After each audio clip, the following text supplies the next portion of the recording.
Assalamualaikum warahmatullahi wabarakatuh. Perkenalkan nama saya Destania Pratiwi, NPM 0221200014, kelas 3 Ekstensi Akuntansi Universitas Pakuan. Teman-teman, apa kabar hari ini? Semoga kita selalu sehat, selalu dilindungi Yang Maha Kuasa, dan selalu dilimpahkan rezeki yang berkah ya.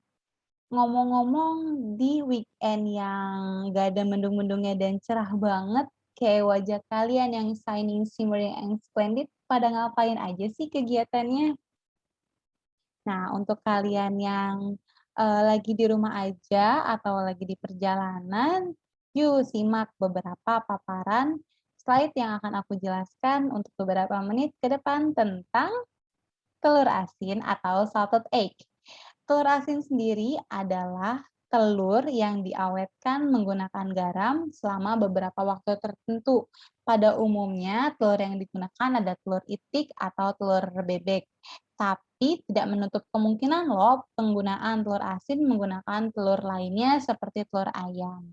Kenapa sih telur itik atau telur bebek yang dipilih? Karena telur bebek sendiri memiliki rasa yang lebih gurih sehingga lebih enak untuk dijadikan telur asin.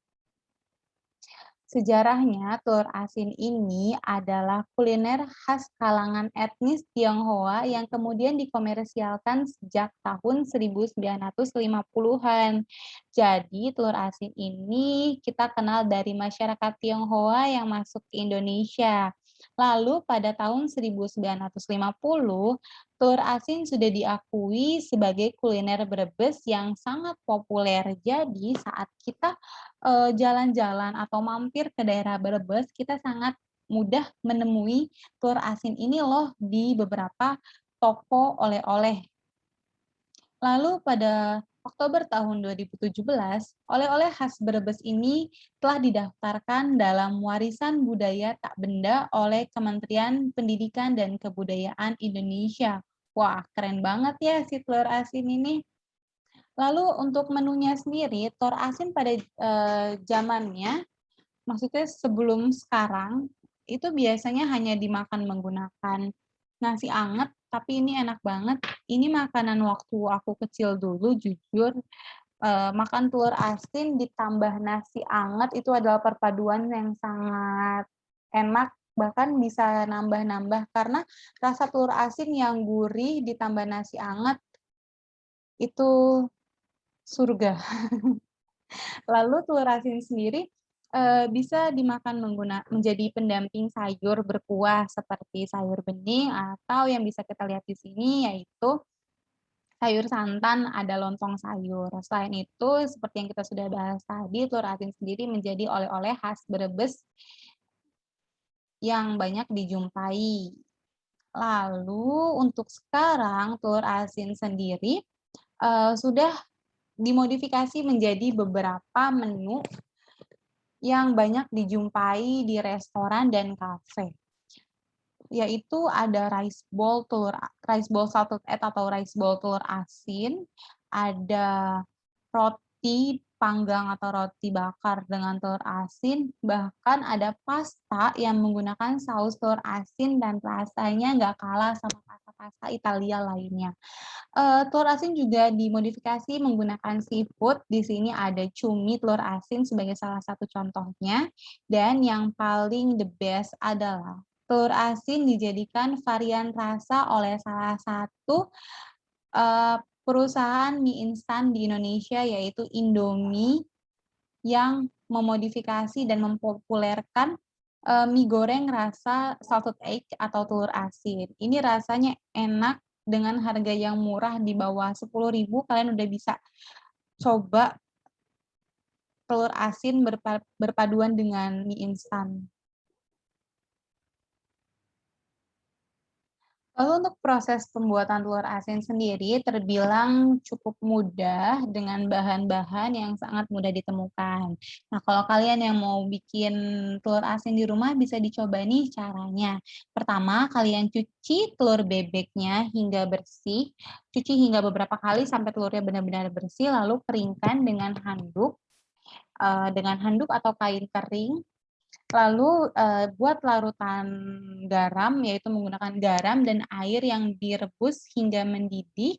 Setelah itu telur asin yang tadi sudah dibersihkan, sudah dicuci dan sudah dikeringkan, disusun dalam suatu wadah, kemudian, larutan garam yang tadi sudah dibuat bisa langsung disiramkan atau dicampurkan dengan telur asin yang sudah ada dalam wadah tersebut. Kemudian, telur asin tersebut ditutup wadahnya secara rapat dan dibiarkan selama kurang lebih 2 minggu. Lalu setelah 2 minggu, telur asin bisa diangkat dan dimasak selama kurang lebih 15 menit. Nah, telur asin ini bisa awet hingga 1 bulan dalam penyimpanan lemari es atau kulkas. Setelah itu, telur asin bisa kalian masak sesuai dengan selera masing-masing dan sesuai menu yang kalian punya.